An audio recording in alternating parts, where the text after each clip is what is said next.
নমস্কার বন্ধুরা, অনিফার্স world YouTube চ্যানেলে আপনাদেরকে স্বাগত। রাজ্য সরকারি কর্মচারী এবং শিক্ষক শিক্ষিকাদের জন্য গুরুত্বপূর্ণ একটি আপডেট। সংগ্রামী যৌথ মঞ্চের পক্ষ থেকে একটি দাবিপত্র যেটা দেওয়া হয়েছে রাজ্যের ফিনান্স ডিপার্টমেন্টের সেক্রেটারিকে। সাবজেক্টটা একটু দেখে নিন, তাহলেই কিন্তু আপনারা ব্যাপারটা পুরোপুরি বুঝতে পারবেন। সাবজেক্টে বলা হয়েছে request for grant of notional increment due on 1 July for pensionary benefits to employees retired on 30 June in light of Supreme Court judgments and binding rulings. অর্থাৎ যেটা বলতে চাওয়া হচ্ছে সেটা হলো যে এ রাজ্যে সরকারি কর্মচারী এবং শিক্ষক শিক্ষিকাদের বার্ষিক বেতন বৃদ্ধি অর্থাৎ যেটা নর্মাল ইনক্রিমেন্ট সেটা জুলাই মাসে হয়, কিন্তু যারা প্রতি বছর 30 জুন অবসর গ্রহণ করেন তারা কিন্তু এই সুবিধা থেকে বঞ্চিত হন।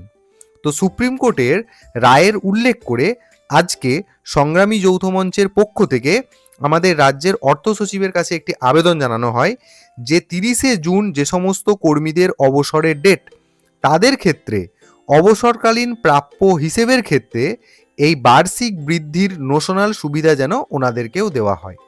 তো এটাও বলা হচ্ছে যদি এই আবেদন গ্রাহ্য না করা হয় তাহলে হয়তো সংগ্রামী যৌথ মঞ্চের পক্ষ থেকে ওনারা হয়তো আদালতের দ্বারস্থ হবেন, এবং সাথে সাথে এটাও দাবি করছেন যে এই সমস্যার সমাধান ওনারা কিন্তু করবেনই করবেন।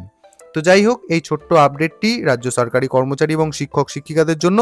তো ভিডিওটি আপনারা সকলের সাথে শেয়ার করুন এবং আপনারা যারা আমার চ্যানেলে নতুন তারা চ্যানেলটিকে সাবস্ক্রাইব করে নিতে ভুলবেন না।